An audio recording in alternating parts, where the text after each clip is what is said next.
नमस्कार, आप देख रहे हैं चैनल न्यूज जुनून सच दिखाने का। मैं हूं आपके साथ आशीष सिन्हा। हमारे खास शो प्राइम टाइम प्रहार में आपका बेहद स्वागत है। पश्चिम एशिया में अमेरिका, इजरायल और ईरान के बीच छिड़ी जंग अब केवल मिसाइलों और सैन्य हमलों तक सीमित नहीं रह गई है। यह लड़ाई अब सीधे तौर पर दुनिया की ऊर्जा, राजनीति और वैश्विक अर्थव्यवस्था को प्रभावित करने लगी है। जंग के 11वें दिन होर्मुज़ स्ट्रीट सबसे बड़ा रणनीतिक हथियार बनकर उभर कर सामने आया है। दुनिया के करीब 20% कच्चे तेल और गैस की सप्लाई इसी रास्ते से होकर गुजरती है और अब इसी लाइफलाइन पर संकट गहराने लगा है। जहाजों की आवाजाही पर बढ़ते खतरे और अनिश्चितता की वजह से सप्लाई चेन प्रभावित हो रही है, जिसका असर भारत जैसे बड़े ऊर्जा आयातक देशों तक साफ दिखाई देने लगा है। भारत में कई राज्यों में एलपीजी की किल्लत के संकेत मिलने लगे हैं। दिल्ली, मध्य प्रदेश, महाराष्ट्र, उत्तर प्रदेश और राजस्थान जैसे राज्यों में कमर्शियल गैस की सप्लाई पर कटौती के कदम उठाने लगे हैं। इसका सीधा असर होटल और रेस्टोरेंट इंडस्ट्री पर पड़ा है, जहां कई शहरों में कारोबार ठप होने की स्थिति बनती दिख रही है। हालांकि सरकार लोगों से घबराने और पैनिक होने से बचने की अपील कर रही है, लेकिन सच्चाई यह है कि पश्चिम एशिया की जंग अब भारत की रसोई तक असर दिखाने लगी है। दरअसल ईरान ने साफ संकेत दे दिया है कि अगर उस पर दबाव बढ़ेगा तो होर्मुज़ स्ट्रीट को भी रणनीतिक हथियार की तरह इस्तेमाल किया जा सकता है। एक इंटरनेशनल मीडिया की रिपोर्ट है, उसके मुताबिक ईरान के इस्लामिक रेवोल्यूशनरी गार्ड कॉर्प्स ने यहां से गुजरने वाले जहाजों के लिए एक नई शर्त जो है वो तय कर दी है, जिनमें से कुछ देशों के जहाजों को रोकने और सुरक्षा शुल्क लगाने की योजना भी शामिल है।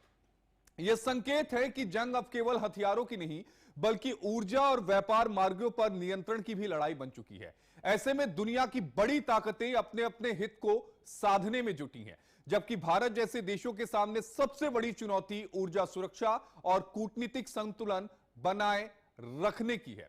एक बड़ा सवाल यही है कि आने वाले समय में क्या होगा, किस तरीके से जो ऊर्जा की एक पूरी तय मात्रा है उसे पूरा किया जाएगा। एक बड़ा संकट देश के सामने या देश के मुहाने पर आ खड़ा हुआ है। लेकिन इस बात को भी समझना होगा कि मिडिल ईस्ट में जो जंग है उसके आसार क्या नजर आ रहे हैं और वो किस तरीके से चल रहा है। अमेरिका इजराइल की जो जंग है उसके 11वें दिन में क्या कुछ हुआ, क्या कुछ कहा जा रहा है, किस तरह के जो बयान है वो निकल कर सामने आ रहे हैं, ये जानना और समझना बेहद जरूरी है। अब आपको हम क्री ग्राफिक्स के जरिए इसको समझाने की कोशिश कर रहे हैं कि 11वें दिन में क्या कुछ असर पड़ रहा है। अब समझिए कि ये जो वॉर है इसे शुरू हुआ है 11वां दिन हो गया है। हालांकि डोनाल्ड ट्रंप ये समझ रहे थे कि ये जल्द खत्म हो जाएगा, ऐसा है नहीं।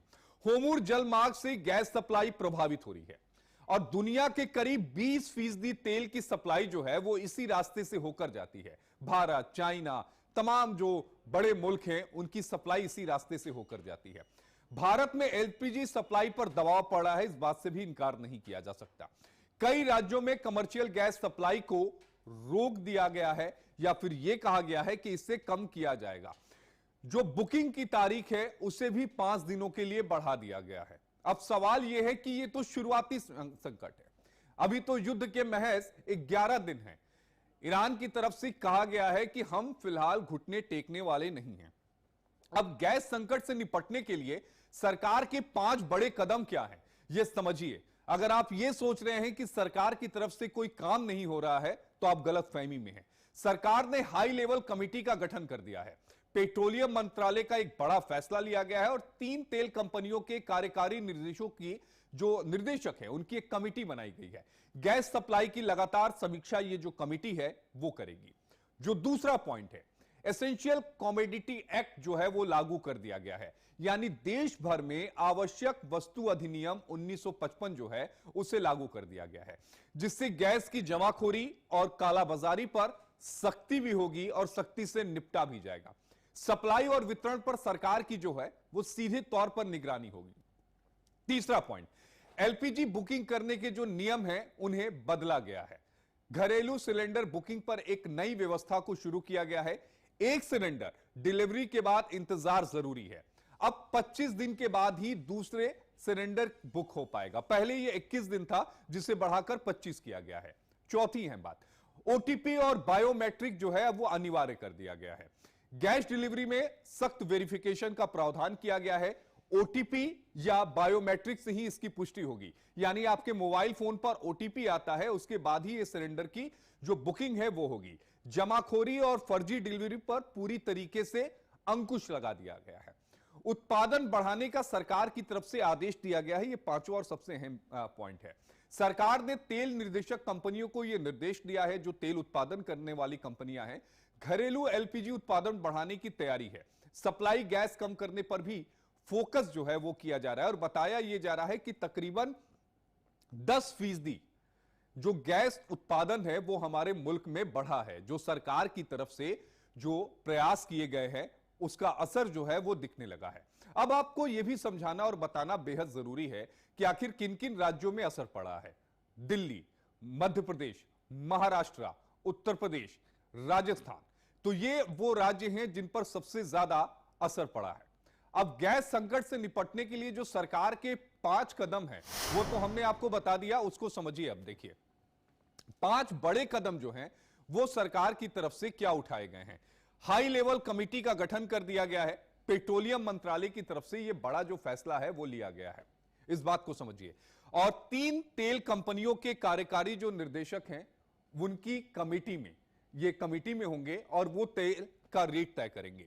गैस सप्लाई की लगातार समीक्षा करने के लिए भी जो कमेटी है उसका गठन कर दिया गया है। इसके अलावा अब आप समझिए, एसेंशियल कॉमोडिटी एक्ट जो है उसे भी लागू कर दिया गया है। लेकिन मिडिल ईस्ट जंग का असर क्या है? अमेरिका, इजराइल और ईरान जंग का जो है वो आज 11वां दिन है। ये 11वां दिन है और इस 11वें दिन में क्या कुछ असर पड़ा है। कई शहरों में रेस्टोरेंट्स पर यह संकट है। कई सारे आपने देखे होंगे रेस्टोरेंट्स के मालिक हैं वो सामने आके कह रहे हैं कि बड़ा मुश्किल है चलाना। कॉमर्शियल गैस की कमी से कारोबार जो है वो प्रभावित हो रहा है, क्योंकि इसमें 20% की कमी कर दी गई है। सरकार रेस्टोरेंट एसोसिएशनों से बातचीत कर रही है ताकि किसी को नुकसान ना हो। लोगों से पैनिक बुकिंग ना करने की अपील की गई है। पैनिक बुकिंग क्या होती है?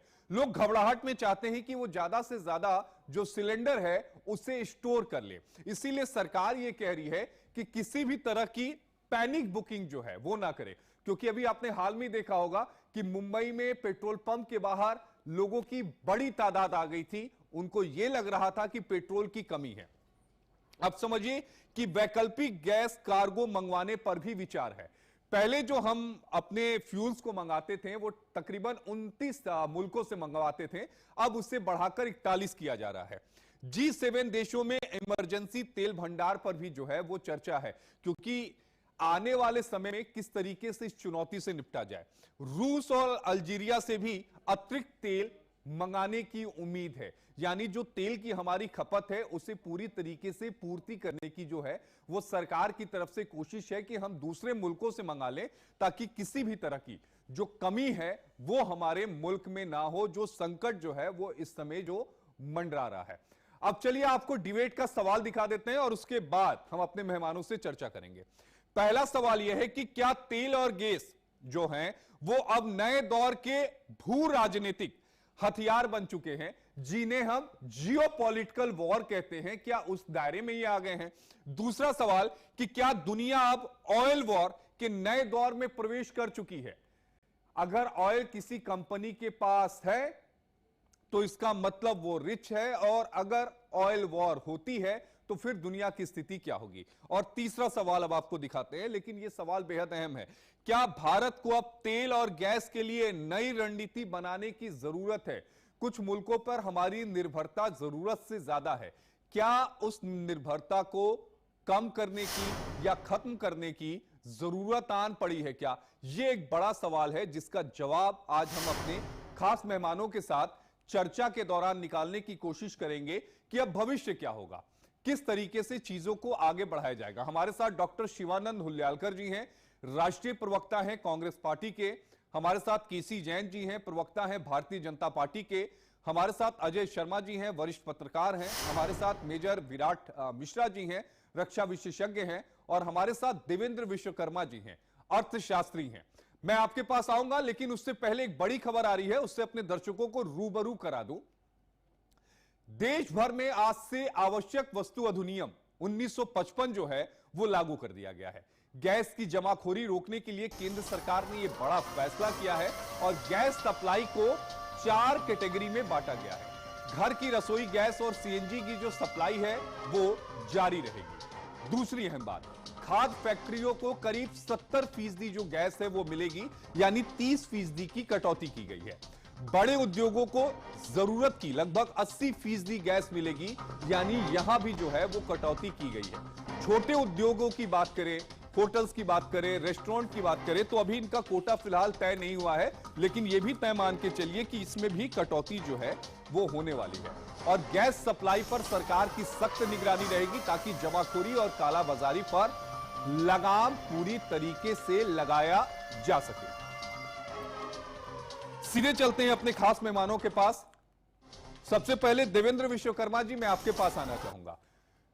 देवेंद्र जी, सरकार की तरफ से फैसले लिए जा रहे हैं, सरकार की तरफ से कदम उठाए जा रहे हैं, लेकिन सवाल यह है कि क्या ये कदम काफी हैं? अगर ये युद्ध लंबा चला, जिस तरीके से हम ईरान के वॉर स्ट्रेटेजी को देख रहे हैं, तो आने वाले समय में फिर क्या होगा? देखिए, सबसे पहले तो मैं सरकार के कदम का स्वागत करता हूं और समय के आधार पर सरकार अपनी नई नई पॉलिसीज लेके आएगी। अभी उन्होंने लेके आया है। निश्चित रूप से ये जो समस्या, ये आज की समस्या नहीं है। पिछले कई वर्षों से देखें तो अरब के देश तेल के दम पर विश्व में एक स्थिति गड़बड़ करने की कोशिश करते थे और उसमें आतंकवाद, और ये पहले से ही चला आ रहा है। और इसका समाधान जो है, अमेरिका ये जानता था कि ऐसी स्थिति आएगी, इसलिए अमेरिका ने भी ये किया है और तेल पे वो कब्जा करना चाहता। निश्चित रूप से समस्या है, वो केवल ये भारत के लिए समस्या नहीं है, रशिया के लिए भी है, चाइना के लिए भी, अमेरिका के लिए भी है और खाड़ी के देशों के लिए भी है। ठीक है, हमारे पास ऑप्शन है, हमारे पास समाधान है, सरकार समाधान की ओर है, वैकल्पिक व्यवस्था भी है। क्योंकि अभी संकट की स्थिति बनने वाली है, अभी संकट की वो स्थिति नहीं है, इसलिए सरकार समाधान कर रही है। अन्य सोर्स भी हमारे पास है, इसलिए मैं उनको स्वागत करता हूं। लेकिन भविष्य की चुनौती है और दूसरी ओर हमको ये भी देखना पड़ेगा, जिस तरीके से अमेरिका पर डे की स्ट्रेटेजी अपना रही है। अभी उन्होंने जो चाइना से बात की, रशिया से बात की है कि आप ईरान को समर्थन देना बंद करो, और अब ये स्थिति आ रही है कि ईरान के पास हथियारों की कमी आ रही है, चाइना कहीं ना कहीं पीछे जा रहा है और जो डिफरेंस है उनके एरिया में वो नहीं हो पा रहा है। निश्चित रूप से चुनौती रहेगी। अभी ऑयल के दाम और बढ़ेंगे, शेयर मार्केट थोड़ा और घटेगा, लेकिन रिजर्व बैंक ऑफ इंडिया ने और सरकार ने एक अच्छा कदम किया और ये कदम कंटिन्यू है। सरकार की सतत मॉनिटरिंग है। मुझे लगता है इससे भारत को फायदा होने वाला। ठीक है, मेजर विराट, मैं आपके पास आऊंगा, लेकिन उससे पहले ही वॉर से जुड़ी हुई एक और बड़ी खबर अपने दर्शकों तक पहुंचा दें। वॉर सीज फायर बातचीत मॉडल जो है उसे खारिज कर दिया है। जी हां, सीज फायर की कोशिश को लेकर बातचीत चल रही थी, ईरान ने इस प्रस्ताव को खारिज कर दिया है। ईरान ने कहा अभी युद्ध विराम नहीं चाहता। संसद के अध्यक्ष हैं मोहम्मद गालिबाफ, उनका बड़ा बयान सामने आया है और हमले का कड़ा जवाब दिया जाएगा ताकि दुश्मन दोबारा हमला करने की हिम्मत ना करे। अमेरिका और इजराइल से बातचीत पर भी उन्होंने सवाल उठाए हैं। बातचीत से जंग खत्म होती नहीं दिखती, इस बार निर्णायक जंग की तैयारी है। तो अमेरिका से कोई बातचीत नहीं होगी, इजराइल से कोई बातचीत नहीं होगी। मेजर विराट मिश्रा जी के पास चलूंगा, रक्षा विशेषज्ञ हैं हमारे साथ।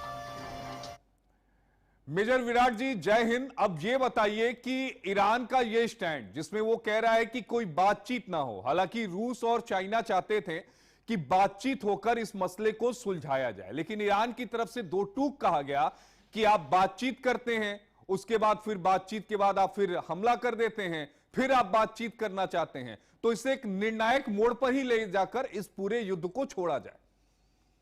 आशीष जी, देखिए, रामधारी सिंह दिनकर जी ने बहुत अच्छे तरीके से लिखा है कि क्षमा शोभती उस भुजंग को जिसके पास गरल हो, उसको क्या जो दंतहीन विष रहित विनीत सरल हो।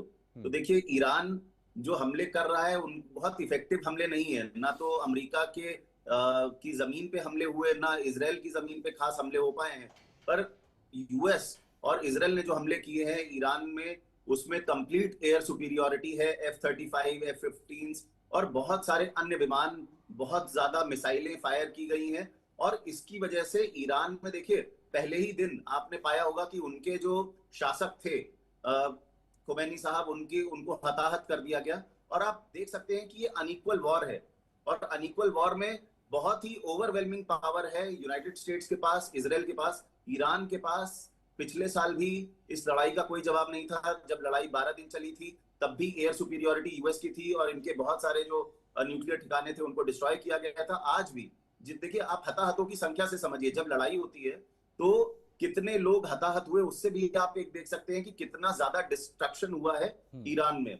जहां तक हमले की बात है तो छिटपुट हमले, कुछ ना कुछ हमले, सिर्फ 8 सोल्जर्स मारे गए हैं अभी तक यूएस के। तो आप समझ सकते हैं कि कितना ज्यादा डिस्पैरिटी है। और जहां तक हम लोग ये पूरे इसको देख रहे हैं प्रकरण को, उसमें सबसे बड़ा इशू है स्ट्रेट ऑफ हॉर्मज, जहां पे ईरान ने फिलहाल में ब्लॉकेड लगाया हुआ है। इसके अलावा मेरे ख्याल से यूएस या इजराइल कहीं पे भी परेशानी में आते नहीं दिख रहे हैं। लगातार हमले उनके जारी हैं। आज भी पीट हेगसेथ जो उनके विदेश मंत्री हैं, उन्होंने कहा, रक्षा मंत्री है, उन्होंने कहा है कि हम बहुत बड़ा हमला करने जा रहे हैं और लगातार हमले जारी हैं। ऐसी स्थिति में जहां पे खमेनी साहब हताहत हो चुके हैं, नए वाले जो मुश्तबा खमेनी आए थे उनकी भी ऐसी खबर आई थी कि वो भी घायल हुए हैं, 40 से ज्यादा टॉप आईआरजीसी कमांडर्स मारे जा चुके हैं। ऐसी स्थिति ईरान के लिए देखिए बहुत अच्छी स्थिति नहीं है। अब जहां तक इन लोगों का पहला आइडिया था, जो टास्क था, वो था इनकी बैलिस्टिक मिसाइल सिस्टम्स को हिट करना, इनके न्यूक्लियर सिस्टम्स को, या जो स्ट्रेटेजिक सिस्टम्स हैं, जो इनके जो वॉर एफर्ट के लिए जो वेपन्स चाहिए उनको हिट करना। तो वो हिटिंग लगातार चल रही है और आप देख सकते हैं कि ईरान उसका सफलतापूर्वक अभी तक जवाब नहीं दे पाया है। हाँ, हमला लगातार जारी है, इसमें कहीं कोई शक नहीं है। मिसाइल चलाना जरूरी नहीं है, उसको इफेक्टिवली दूसरे के देश में या दूसरे के बेस पे गिराना जरूरी है, ताकि उसके जो वॉर सिस्टम्स है उनको हम ठप कर सके। वो काम अभी तक आशीष जी नहीं हो पाया है और ईरान लगातार उसके लिए प्रयासरत है। हम ये भी देख पा रहे हैं कि आगे आने वाले समय में 1 से 2 हफ्ते, 3 हफ्ते अगर ये लड़ाई और चलती है तो बाकी देशों के लिए, जो आपने ऊर्जा की बात कही या आपने तेल और गैस सप्लाई की बात कही, वो निश्चित तौर से चिंता का विषय रहेगा। पर ईरान लड़ पाएगा ये वॉर लंबे समय तक, ऐसा मैं नहीं मानता हूं। और बाकी जो रक्षा विशेषज्ञ हैं उनकी भी यही राय है कि देखिए बराबरी नहीं है। $1000 बिलियन का बजट यूनाइटेड स्टेट्स का है, लगभग 50-60 बिलियन डॉलर का बजट इजराइल का है एक साल का। और ईरान का अगर आप डिफेंस बजट देखेंगे तो सिर्फ 25 से 30 बिलियन डॉलर का है। तो 1000 और 25 की कोई लड़ाई नहीं हो सकती और ये सालों से चलता आ रहा है। तो जो डिफेंस गैप है, जो कैपेबिलिटी गैप है, जो टेक्नोलॉजिकल गैप है, वो बहुत ज्यादा वाइड है। और लड़ना, ईरान के लिए ये कहना कि वो लड़ सकता है, खड़ा रह सकता है, ऐसा कुछ भी नहीं है। घुटने देर सवेरे टेकने पड़ेंगे, पर हाँ, कितना समय लगेगा ये हो सकता है 2-3 ये समय देखना होगा। चूंकि आपने रामधारी सिंह जी की पंक्तियां कही थी, तो मैं वरिष्ठ पत्रकार हमारे साथ अजय शर्मा जी हैं। अजय शर्मा जी, रामधारी सिंह जी ने लिखा था कि जब नाश मनुष्य पर छाता है, पहले विवेक मर जाता है। और भगवान श्री कृष्ण ने भी कहा था कि अब युद्ध जो होगा वो बहुत ही भयंकर होगा।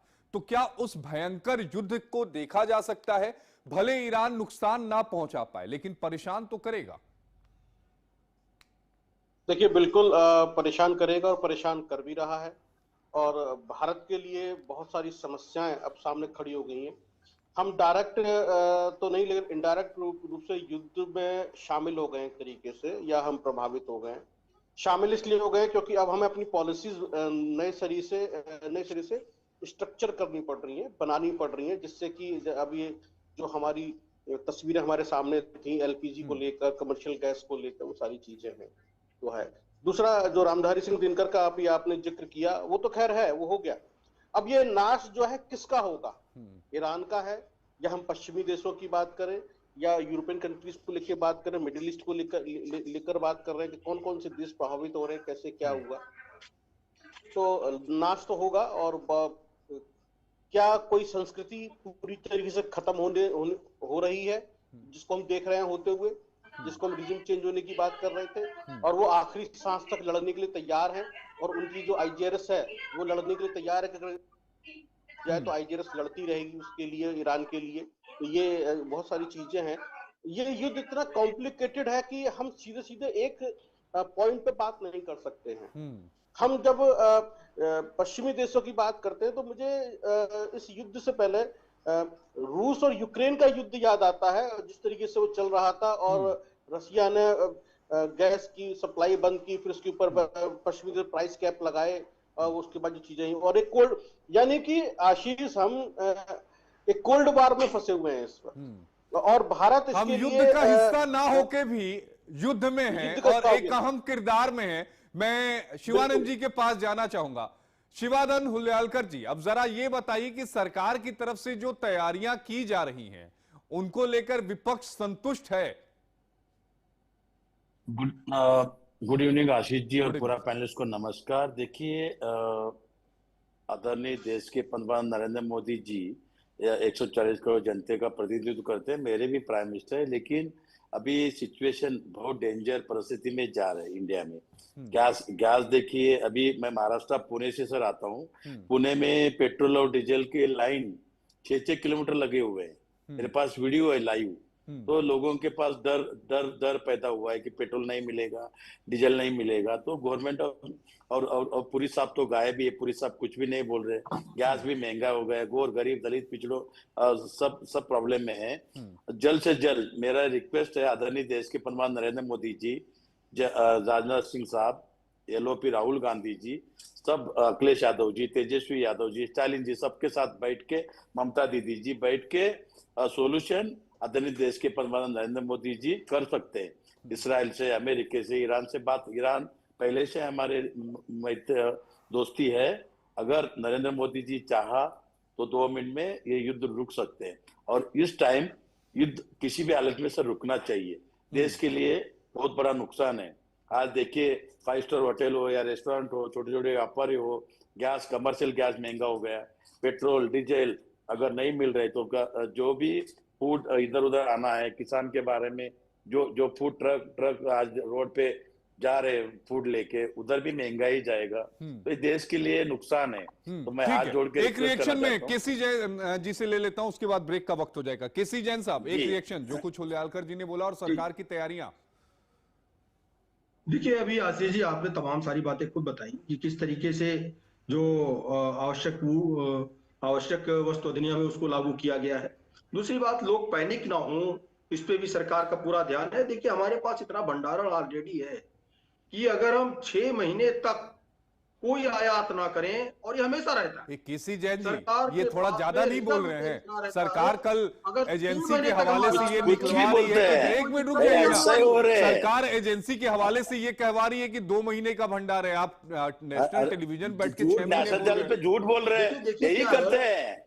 इसलिए चिंता है सर, देश सर पर ही है। ये बीजेपी नेता, इसको क्या हो गया पता नहीं। अरे रुक जाइए शिवानंद जी, सुन लीजिए ना, पहले सुन लीजिए फिर क्रॉस करेंगे। हमारे पास मतलब भर का भंडारण रहता है। और दूसरी बात ये कि ये तो कह रहे हैं, हमारे कांग्रेस के साथी कह रहे हैं, अभी ना तो इन्होंने देवेंद्र जी की बात सुनी, ना अजय जी की बात सुनी, कि देखिए अगर जहां तक अगर कुछ रेट महंगे हुए हैं, लेकिन जिन चीजों पे जो रोक लगाई गई है, जो कटौती की गई है, वो चाहे बड़े उद्योगों की गैस की सप्लाई को लेकर के, अभी आप देखिए जब कोरोना आया तो कोरोना में जो ऑक्सीजन की सप्लाई थी, जितनी फैक्ट्रियां थी, सब रोकी गई कि वो ऑक्सीजन की सप्लाई वहां पे रोकी जाए, नहीं रोकी गई। तो देखिए, इस तरीके की जब अंतरराष्ट्रीय स्तर पे जब इस तरीके की विसंगतियां हैं, इस तरीके की स्थितियां हैं, तो कोई भी देश हो। किसी जैन साहब, जब अंतरराष्ट्रीय स्तर पर तेल के दाम कम होते हैं या गैस के दाम कम होते हैं, तब गैस के दाम तो कम नहीं होते। केवल खाड़ी देशों तक हम निर्भर नहीं है,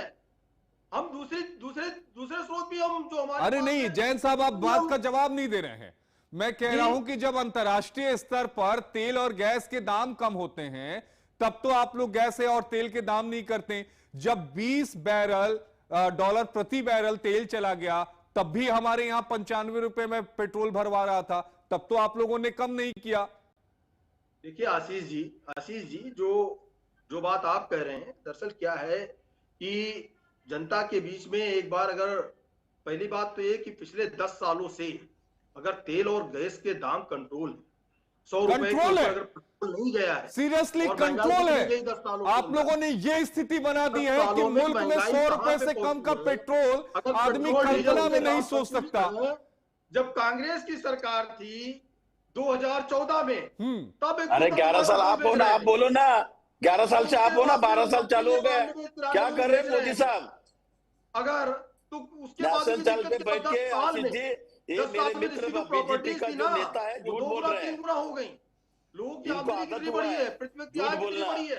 इन सारी चीजों के बाद भी अगर पेट्रोल डीजल के दाम संतुलित है, कंट्रोल है, ये बहुत बड़ी उपलब्धि है, छोटी उपलब्धि नहीं है। और कई बार रेट कम भी किए गए। आपको याद होगा कई बार रेट कम किए गए, झूठ बोल रहे 10 मेरे रुपए मित्र एक बार जैन साहब। सीधे रेट कम किए गए, 10 आपने रुपए, नेशनल 10 चैनल पे रुपए बोलते पर हैं लीटर 6 के दाम कम महीना किए गए। हमारे पास स्टोरेज है, और जो कांग्रेस और की खुद हाथ धोखा करती है, देश के प्रधानमंत्री नरेंद्र जहां मोदी जी जहां बोले इनकी सरकारें हैं, 2 महीना वहां हमारे वहां पास पे है। आप जो ये नेशनल टैक्स लेवल पे लेते झूठ हैं बोलते स्टेट हो, सरकार का, जो इस टैक्स तरह लेते से हैं, अच्छी बात जीरो नहीं कर है। दें, देश उसको के जीरो कर देना, प्रधानमंत्री नरेंद्र क्यों मोदी जीरो नहीं जी कर देते भाई? जाके 30 रुपए और 32 इन्होंने रुपए स्टेट इसराइल, स्टेट गवर्नमेंट का अमेरिका, जो टैक्स होता है, इनके साथ जहां बातचीत जहां करना कांग्रेस चाहिए। सरकार है उसको जीरो कर बातचीत देना जरूरी चाहिए। है। शिवराज जी को ईरान बात सलाह सुनेंगे, देनी चाहिए, राहुल गांधी जी को, जहां जहां कुछ कांग्रेस भी की नहीं सरकारें है। हैं, वहां वहां टैक्स अपना स्टेट का जो टैक्स है उसको जीरो कर दे। नेशनल चैनल पे देखिए, बैठ यहाँ के बात जैन साहब बात झूठ बोल महंगाई रहे की हैं। नहीं है यहाँ पे आशीष जी। बात यह है कि हमारे पास जो संसाधन है, और देखिए गैस और पेट्रोल को ऐसा नहीं कि आप फैक्ट्री में बना सकते, ऐसा नहीं है कि आप फैक्ट्री में बनाए, तो ये एक प्राकृतिक उत्पादन है। ऐसे में जो हमारे पास आयात है, आयात के साथ साथ जो हमारे पास जो उत्पादन है उसको हम बढ़ा रहे हैं, हमारे जो स्रोत है उसको हम बढ़ा रहे हैरानी हो रही हैं, है, और कह रहे साथ हैं ही कि साथ जो फैक्ट्री में नहीं खपत बनता है तो उसको रिलायंस कम किया जाए, की तो यही काम रिफाइनरी से होगा। क्या कर रही तो है इन ये? सारी अरे चीजों को, पेट्रोल अंतरराष्ट्रीय स्तर पर जब फैक्ट्री चीजें कूड़ा समस्याएं ऑयल होती आता हैं, है, कहीं मेरी ना समझ में कहीं नहीं आ रहा कि तालमेल किस तरह की बैठाना बचकाना पड़ता है, बात कर रहे हैं। और भारत ठीक जो है। है लगातार उस पे काम कर करेक्ट सर, आप सही ठीक है, बोल रहे एक हैं। ब्रेक का वक्त हो गया, ब्रेक का वक्त हो गया, ब्रेक का वक्त हो गया। ब्रेक के बाद फौरन हाजिर होते हैं और उसके बाद फिर अपने खास मेहमानों के पास चलता हूं। मैं खास मेहमानों के पास चलूंगा, लेकिन उससे पहले एक बड़ी खबर सामने आ रही है। पाकिस्तान में तेल संकट गहरा गया है। पाकिस्तान में लॉकडाउन जैसी स्थिति है, स्कूल दफ्तर बंद करने के निर्देश दे दिए गए हैं। तेल संकट के बीच पाकिस्तान के प्रधानमंत्री शहबाज शरीफ ने यह फैसला लिया है। पाकिस्तान को नियमित तेल की जो सप्लाई है वो नहीं मिल पा रही है। इस वक्त की बड़ी खबर, बिग ब्रेकिंग आपके टेलीविजन स्क्रीन पर। पाकिस्तान में लॉकडाउन जैसे हालात, स्कूल कॉलेज बंद करने के आदेश दे दिए गए।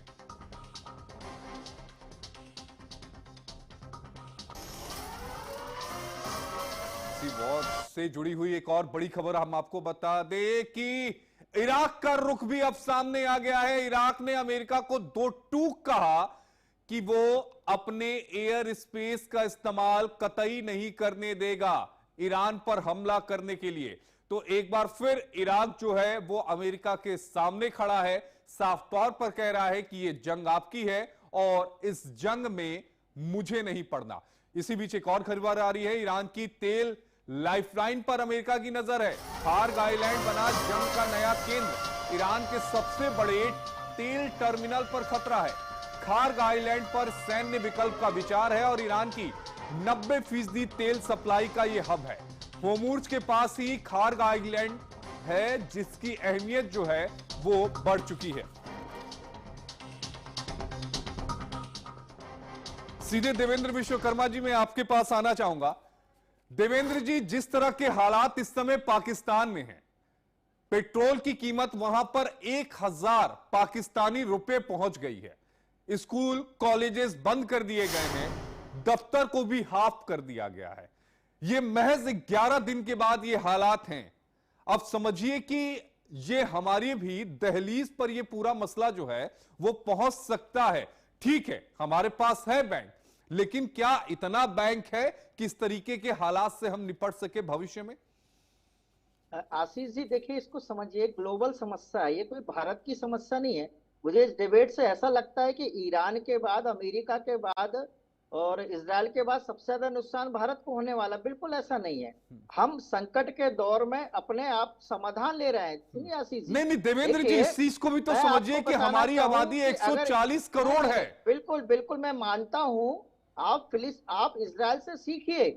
आप अगर भारत पे संकट आएगा तो चीन बर्बाद हो जाएगा, क्योंकि इन अरब देशों पे चीन का व्यापार निर्भर है ना। चीन की स्थिति खराब हो रही, रशिया की स्थिति खराब हो रही, यूरोप की स्थिति खराब हो रही है। ये सब पे संकट है। और मैं आपको दूसरी ओर बता देता हूं, केवल ईरान नहीं खत्म हो रहा है, ईरान खत्म हो जाएगा, साथ ही साथ अपने पड़ोसियों को भी खत्म करने की स्थिति में है। आप देखिए, यूएई की बात कर लीजिए, सऊदी अरब की बात, ओमान की बात कर लीजिए, कतर की बात कर लीजिए, कुवैत की बात कर दीजिए। फिलिस्तीन की क्या स्थिति आप देख सकते हैं, अभी भी वहां लाशें मिल रही हैं। लेबनान अपनी अंतिम सांसें की ओर जा रहा है। तो मुझे लगता है कि जिस तरीके से प्रेजेंटेशन किया जा रहा है, भारत की स्थिति बहुत मजबूत है। जैसे हमारे मित्र रक्षा विशेषज्ञ ने कहा था, देखिए 997 बिलियन यूएस डॉलर बजट है अमेरिका का, और केवल 7.4 बिलियन डॉलर बजट है किसका? ईरान का। इजराइल का 19 बिलियन डॉलर बजट है।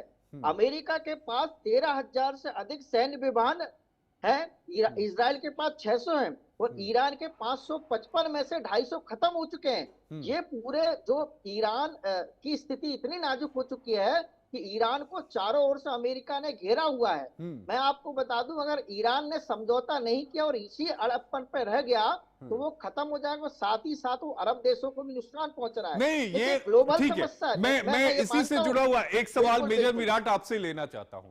देखिए, ईरान की तरफ से कमोबेश जो तस्वीर है, सब परेशान है।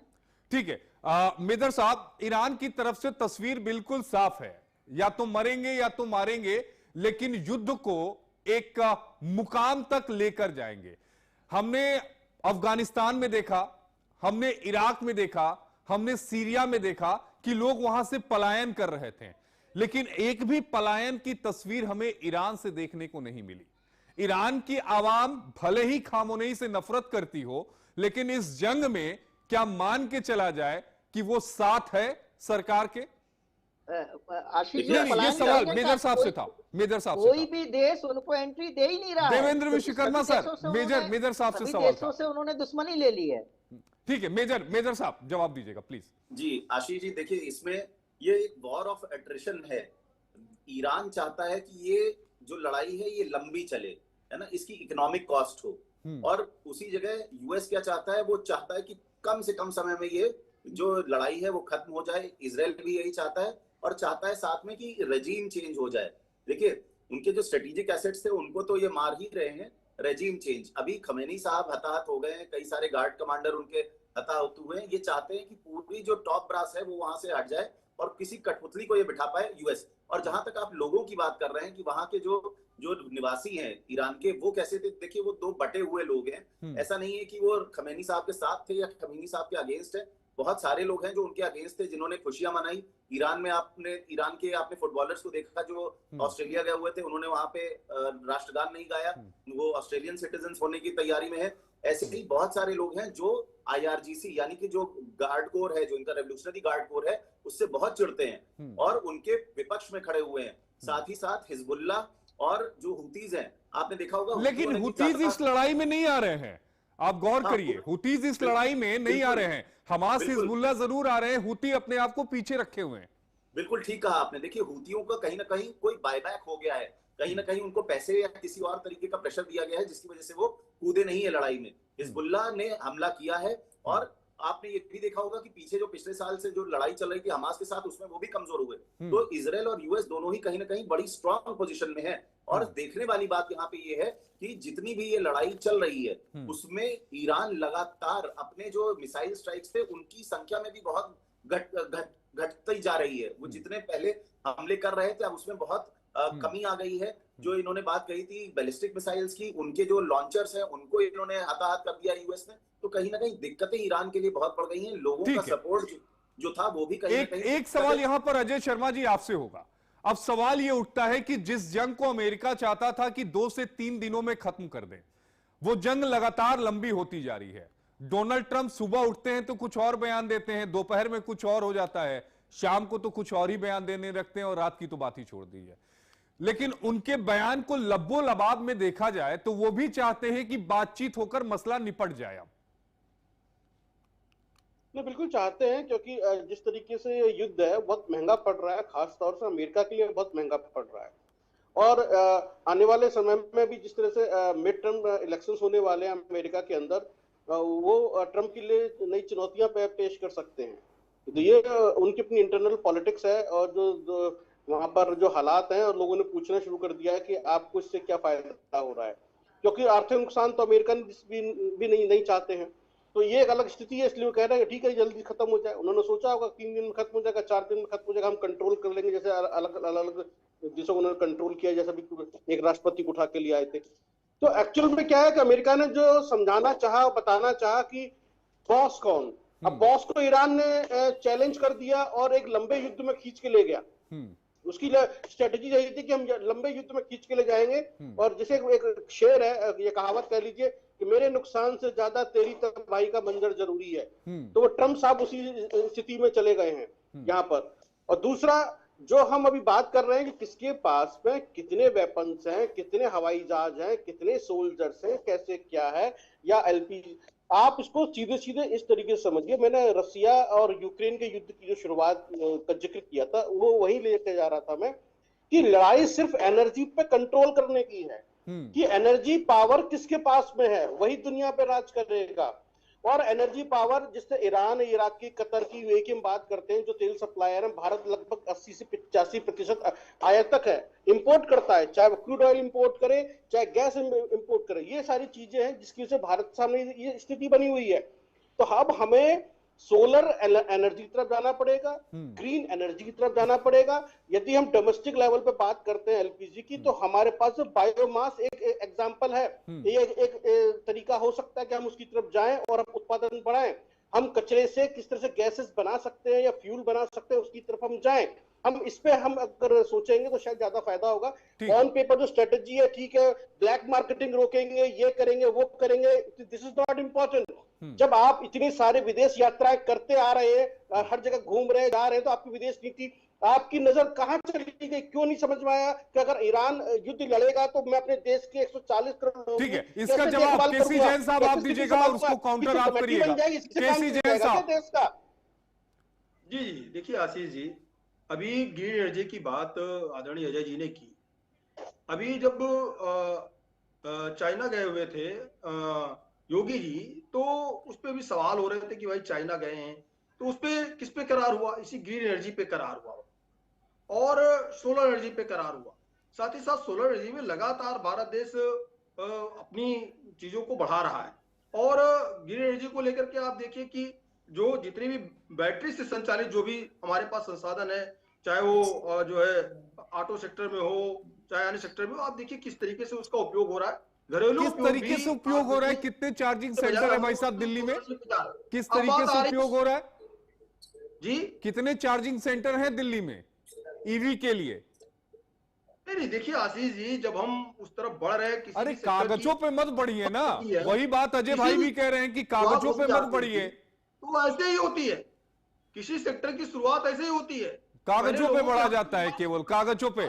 शिवानंद जी जवाब दीजिएगा आप ही। आज भारत देश में लगभग हर नागरिक के हाथ में 2 मोबाइल, यानी कि लगभग हमारे यहाँ पे 150 करोड़ 140 करोड़ आबादी है। हाँ। और हर आदमी के हाथ में 2 मोबाइल है, लेकिन 70 करोड़ जनता को राशन खरीदने के लिए पैसे नहीं है।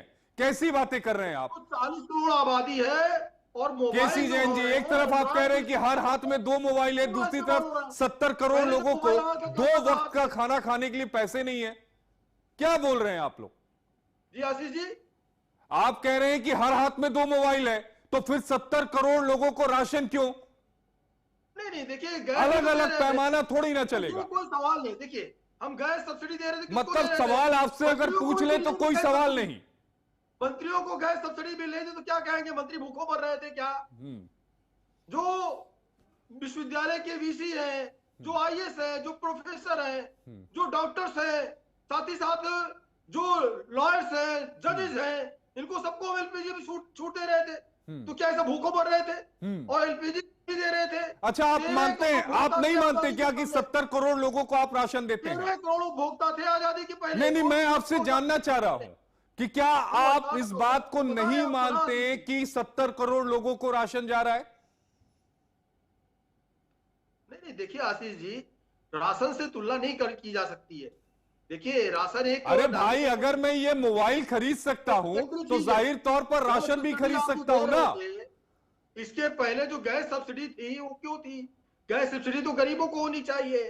13 करोड़ उपभोक्ता थे, सबको गैस सब्सिडी थी।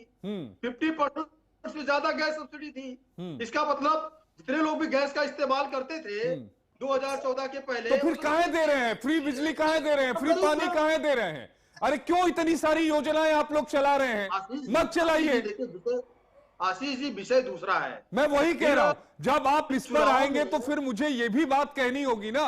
मैं इसीलिए कह रहा हूं कि अगर आप दूसरे ट्रैक पर लेके जाएंगे तो मैं भी दूसरे ट्रैक पर जाऊंगा ना। नहीं आशीष जी, हम ट्रैक पर ही ले जा रहे हैं। हम आपने जो कहा कि चार्जिंग पॉइंट कितने हैं, तो हम सिर्फ एक एग्जाम्पल दे रहे थे कि जब शुरुआत हुई थी तो कितने लोगों के हाथ में मोबाइल था। आज किस तरीके से सूचना क्रांति आई, मोबाइल क्रांति आई, किस तरीके से लोगों के पास मोबाइल है, सिर्फ हम इस चीज को बता रहे हैं कि आज सब लोग इस्तेमाल कर रहे हैं। दूसरी बात यह है कि देखिए, बात हो रही थी अभी जो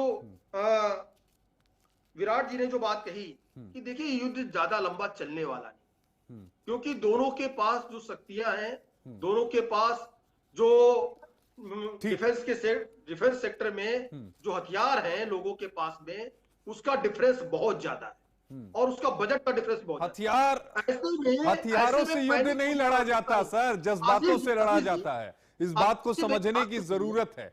ठीक है शिवानंद जी, जवाब दीजिएगा। सर देखिए, नेशनल चैनल पे बीजेपी नेता यहाँ बैठ के झूठ बोल रहे हैं। हम मान लेते हैं हमारे पास अगर 2 महीने के लिए संसाधन है, अभी 11 दिन हुए हैं, सुनिए, उसके बाद भी सरकार ने जो बोल रहे हैं ध्यान से सुनो थोड़ा। देखिए रूस से हमारे पास तेल आ ही रहा है, रखने तो हमेशा बार बार आपका ही बकवास सुनने के लिए इधर नहीं आया। नेशनल चैनल पे आप झूठ बोल रहे हैं, आप बैठ के हमारे पास कहीं कुछ भी मालूम नहीं है। आप लोग कोरोना टाइम में देश के प्रधान नरेंद्र मोदी जी ऐसा ही किया। अरे जैन साहब थोड़ा बंद रखो थोड़ा। अरे जैन साहब सुन लीजिए, शिवानंद जी को भी सुन लीजिए। बहुत लंबा खींचने वाला नहीं है। दूसरी बात यह है कि ऐसा नहीं है कि अरे आवाज बंद कीजिए आशीष जी उनका। अरे जैन साहब सुन लीजिए ना, शिवानंद जी को सुन लीजिए। शिवानंद जी प्लीज बोलिएगा। सर सुनिए, मिस्टर जैन बीजेपी का मेरे मित्र है, उनको कुछ भी नॉलेज नहीं है, सिर्फ आया नेशनल चैनल पे बैठ के झूठ बोल रहे हैं। जैसा देश के प्रधान नरेंद्र मोदी साहब झूठ बोलते वैसा ही कोविड के टाइम देखिए 80,000 लोगों को ये लोगों ने राशन देते हैं, गरीबों को 5-5 किलो राशन देते हैं। नरेंद्र मोदी जी बिहार चुनाव में, इतना वीडियो मेरे पास है, आप लोगों ने गौर गरीब दलित पिछड़ों को कोई लेना देना नहीं है। यहाँ नेशनल चैनल पे बैठ के बीजेपी नेता झूठ बोल रहे हैं। और दूसरी बात, ये जैन साहब को नॉलेज ही नहीं है। आप देखिए, मैं अभी भी हाथ जोड़ के रिक्वेस्ट करना चाहता हूं देश के प्रधानमंत्री नरेंद्र मोदी जी, नाम नरेंद्र काम सरेंडर काम चल रहे हैं। डोनाल्ड ट्रंप के सामने आदरणीय देश के प्रधानमंत्री नरेंद्र मोदी जी सरेंडर हुआ है। नाम नरेंद्र काम सरेंडर, ये बंद कीजिए, जाइए इस्राइल, अमेरिका, ईरान साथ बैठ के बातचीत करना चाहिए। आज देखिए अभी भी जो न्यूज दिखाया पाकिस्तान में पेट्रोल डीजल का तकलीफ चल रहे, गैस का तकलीफ चल रहे, सेम भारत में भी स्टार्ट होगा, अभी ऑलरेडी चालू हुआ है। ये लोगों ने, नरेंद्र मोदी जी अलीबाबा 40 चोर जो चला रहे पार्टी, इन्होंने कोई भी देश के बारे में कोई सोच नहीं है। गरीब दलित आदिवासी किसानों को बारे में कोई लेना देना नहीं है। आने वाले दिन बहुत कठिन परिस्थिति में देश जाएगा। ठीक है, नरेंद्र मोदी जी बने। ठीक है, ये नूरा कुश्ती चलती रहेगी, लेकिन एक बड़ा सवाल यहाँ पर मेजर विराट में आपसे लेना चाहता हूँ। अच्छा ठीक है, अब शांत हो जाइए, सुन लीजिए। अच्छा सुन लीजिए, अब शांत हो जाइए ना, शांत हो जाइए। मेजर विराट, एक बड़ा सवाल ये है कि अब आगे क्या होगा। अमेरिका की तरफ से बार बार एक बयान जारी किया जा रहा है कि आज हम सबसे भयंकर वाली बमबारी करेंगे। WHO चेतावनी दे रहा है कि जहरीली हवा फैल जाएगी। यूएन जो है वो दंतहीन हो चुका है। उस अंतर्राष्ट्रीय संस्था को क्यों चलाया जा रहा है, मेरी समझ में नहीं आता है कि उस अंतर्राष्ट्रीय संस्था में लोगों ने रजिस्ट्रेशन क्यों कराया है। वो मुख्य दर्शक बनकर तमाशा देखता है, उससे ज्यादा कि उसकी कोई हैसियत नहीं है। अब समझ में यह नहीं आ रहा है कि आगे क्या होने वाला है। लोग कहीं भी मरे, जंग में किसी भी मुल्क के हो, उसे जायज कतई नहीं करार दिया जा सकता। जी आशीष जी, देखिए बस एक यहाँ पे इंपॉर्टेंट पॉइंट बोलूंगा कि संयुक्त राष्ट्र यूनाइटेड नेशंस की एक बहुत बड़ी इंपॉर्टेंट भूमिका है। वो भले ही इसमें युद्ध में कुछ ना कर पा रहा हो, पर जो युद्ध में लोग फंसे हुए हैं उनके पास राशन, पानी, दवाएं, ये सब पहुंचाने में वो मदद करता है। कम से कम उसके अंडर में वो दवाएं, वो राशन, वो पानी पहुंच पाता है, ये उसकी अच्छाई है, तो उसको चलने देना चाहिए फिलहाल के लिए। पर हाँ, वैसे वो दंतहीन है। दूसरी चीज ये है कि लोगों के जो ऑयल वेल्स है वहां पे इनके यूएस के बम गिराने से जहरीली हवा फैल रही है, ये बात बिल्कुल सही है। लोगों के जो गुर्दे हैं उसमें इसके पार्टिकल्स जा रहे हैं, कहीं ना कहीं बहुत दिक्कत है। ये एक नेशनल इमरजेंसी है और कहीं ये रीजनल इमरजेंसी भी बन सकती है, हेल्थ इमरजेंसी। तो ये बहुत आपने अच्छा पॉइंट उठाया। उसके अलावा देखिए, अभी जो लोगों की आप बात कर रहे थे ईरान में, वो भी सड़कों पे नहीं आ पा रहे हैं खमेनी शासन के अगेंस्ट में, इसलिए क्योंकि बॉम्बिंग लगातार जारी है। एक बार ये युद्ध रुकता है, उसके बाद आपको पता चलेगा कि लोग जब सड़कों पे उतरेंगे तो किस तरफ का पलड़ा भारी होगा। IRGC जो है उसकी टोटल आइडियोलॉजिकल जो लीनिंग है वो है खमेनी की तरफ, और जो उनके जो नेशनल जो आर्मी नेवी एयरफोर्स है उनकी लीनिंग किस तरफ होगी, उनके गार्ड्स को या उनके जो प्रमुख जो लीडर्स हैं, जो आर्मी के लीडर्स हैं, उनको किस तरीके से अमेरिका अपने पक्ष में लाता है, पैसे देके या दबाव में या मार डालने के दबाव में, इस तरीके की चीजें करके वो किस तरीके से इनको अपने पक्ष में लाता है, ये देखना होगा। ये बेहद अहम हो जाएगा। ठीक है, फाइनल कमेंट ले लेता हूं मैं, फाइनल कमेंट ले लेता हूं। ठीक है, सबसे पहले शिवानंद जी आप ही से फाइनल कमेंट 30 सेकंड, 2 मिनट मेरे पास बचे हैं, 4 लोग आप लोग हैं, प्लीज। सर देखिए, आप ही अभी जो न्यूज बताया पाकिस्तान में अभी प्रॉब्लम चल रहे, सेम भारत में भी स्टार्ट होगा। अभी आज भी गैस होगा या डीजल पेट्रोल के बारे में, कमर्शियल गैस देखिए, महंगाई चरम पर है। अरे तो इसी पे संसद में बहस करा लेंगे, स्पीकर को हटाना है कि नहीं, उसी पे बहस में आप लोग पड़े हुए हैं। इतनी बड़ी चुनौती सामने में है और कहेंगे कि स्पीकर को हटाया जाए, नहीं उसी पे चर्चा करेंगे हम। नेशनल चैनल पे बैठ के मेरे मित्र जैन साहब झूठ बोल रहे हैं, और अच्छा ठीक है, आपने और सर आशीष जी आपको सैल्यूट है, आपने सही बात रखा है, मैं सैल्यूट करता हूँ सर। देखिए मैं ये नहीं कह रहा हूँ, लेकिन आपने सच्चाई लोगों के सामने लेके आया। ये बीजेपी प्रवक्ता नेशनल चैनल पे झूठ बोल रहे थे, अभी अजय सर ने भी बहुत अच्छा बात किया। देखिए जो है देश सर्वोपरि है, मोदी आएंगे जाएंगे, हम आएंगे जाएंगे, देश सर्वोपरि है। ठीक है, केसी जैन साहब 30 सेकंड जल्दी से वाइंड अप करना है प्लीज, उसके बाद 30 सेकंड 2 लोगों के लिए। और कांग्रेस जिस तरीके से भ्रम फैला रही है कि हमारे पास संसाधन नहीं है और लोगों को पैनिक करने का काम करे, ऐसी स्थिति में जितनी भी पार्टियां हैं सबको देश के अंदर पहली बात तो ये करना चाहिए कि कोई पैनिक ना हो। अभी ये उदाहरण दे रहे थे कि लंबी लंबी कई किलोमीटर की लाइनें लगी, लाइनें क्यों लगी है? क्या हमारे पास भंडारण आज की डेट पे खत्म हो गया क्या?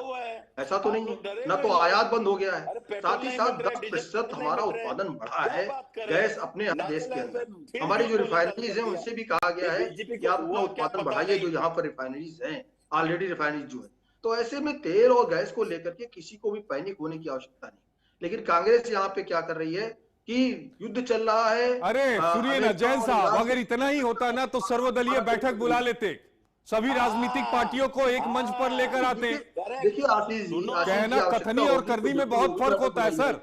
इतना ही अगर आपको अपोजिशन को लेके चलना होता, बुला लीजिए सर्वदलीय बैठक, कहिए कि ये चुनौती सामने है, आप लोग अपनी राय दीजिए।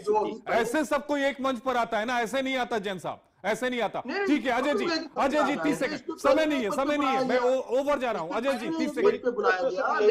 भारत सरकार की कमी है ना, आपके चैनल के माध्यम से ना किसी प्रकार की कोई दिक्कत की कोशिश करें। अभी आपने स्वयं बताया कि दूसरा लीटर पेट्रोल भी आया, वहाँ के अलग अलग विकल्प है उनको, तो ऐसी स्थिति में भारत देश में पूर्ण रूप से नियंत्रण, अनावश्यक पैनिक कर रहे हैं, लगता है भारत पाकिस्तान का युद्ध चल रहा है।